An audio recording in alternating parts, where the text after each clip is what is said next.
Hi everyone! It's nice to have you back in my channel. We are going to prepare my versions of tom yum soup with shrimps. It's a Thai soup with shrimps and garlic fried rice. The first time I actually tried Thai soup was in Beijing, China many years ago.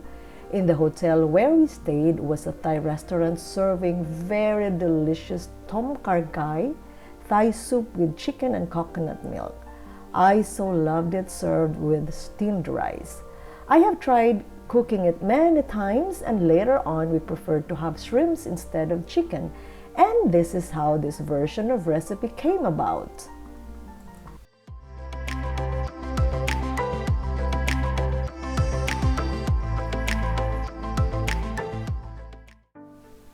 So let's start cooking.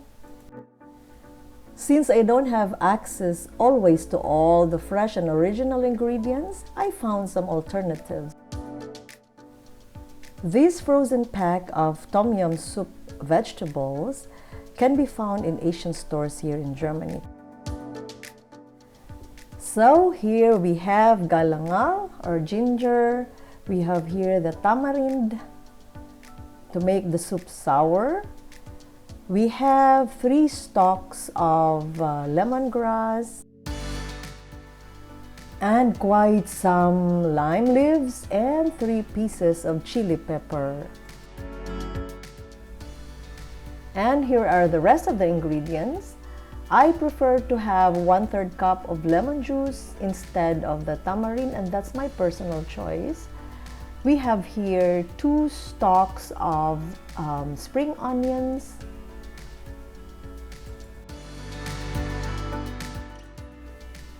3 pieces of brown mushrooms, 6 pieces of cherry tomatoes. Then we are having here 6 tablespoons of fish sauce, 2 cups of chicken broth, and the most important thing, 1 can of coconut milk, and 500 grams of shrimps peeled. Actually, it's up to you. You can of course add more shrimps if you wish, and optional chili flakes. Also, we need 1 cup of water and a tablespoon of sugar.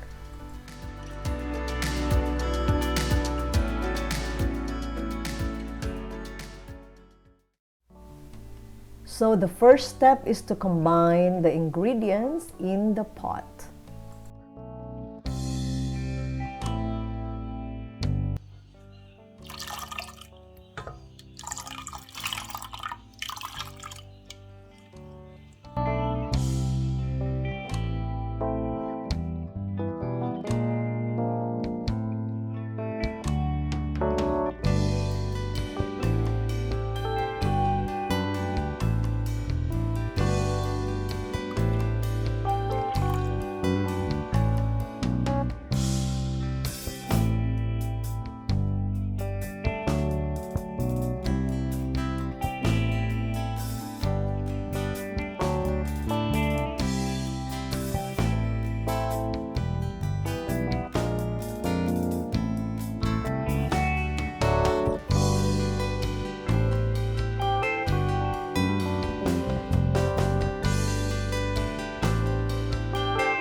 In adding the lime leaves, I did not actually put everything in the pack.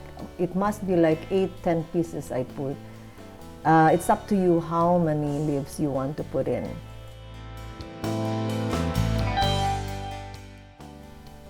Then when it's already boiling, we have to reduce the heat and simmer for 15 minutes.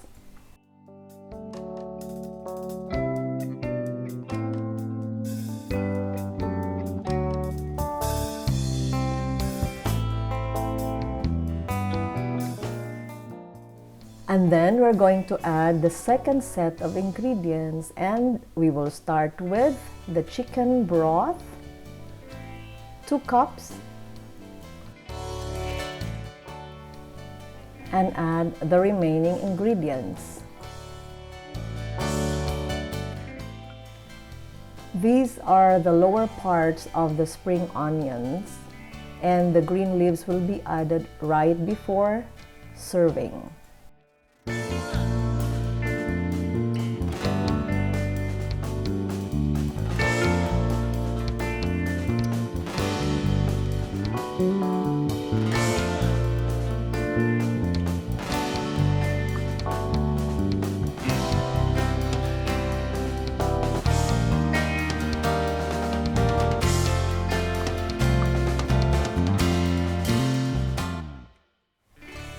If you wish the soup to be hot and spicy, of course, you can add more chili peppers. But for me, one is definitely enough. We stir a little bit and then we let it simmer for 10 minutes and we are done.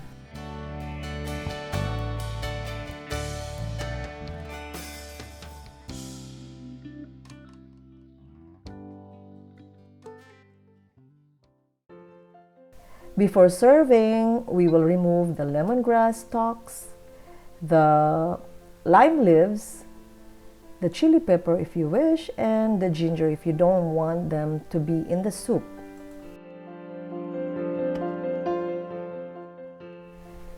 Because the shrimp should not be cooked too long, we have to add them few minutes before serving.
So we're going to prepare our garlic fried rice. Starting off by melting 50 grams of butter in a wok. I used wok because it is easier for me to mix the rice later on. So once the butter has melted, we will add our minced garlic. It's about 6 cloves we have here.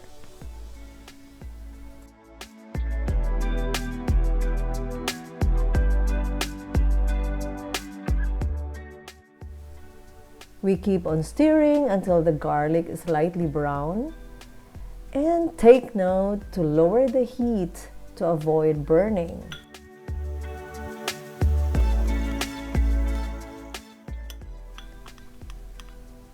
Then we gradually add the rice. Here you can take 4 to 5 cups of steamed rice. Then slowly mix until they are well combined.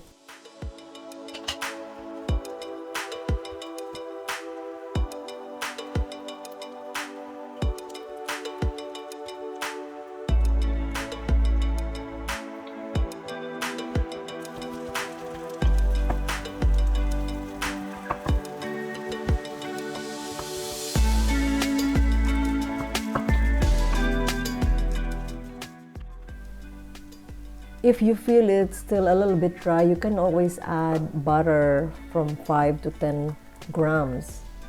I think that would be enough, and then mix again.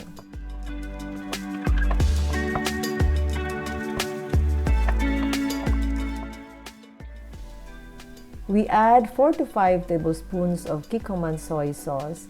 I use particularly Kikkoman because I find it not too salty compared to other brands.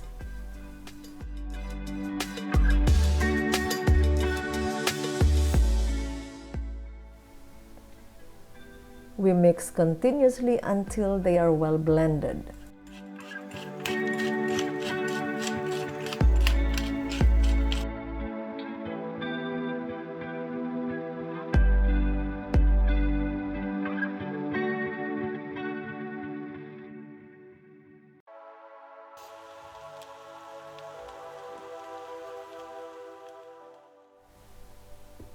And lastly, we add 1 large beaten egg, and then we mix really well until all the ingredients are combined.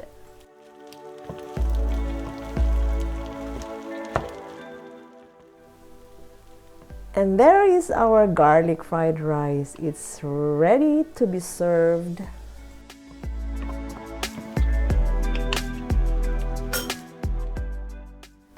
So here's our Asian menu. Garlic fried rice served with tom yum soup with shrimps. Guten Appetit! Enjoy! Guys, I hope you enjoyed watching my video. Again, I'm looking forward to sharing with you another interesting and nice content, hopefully soon. Thank you for watching. Until then,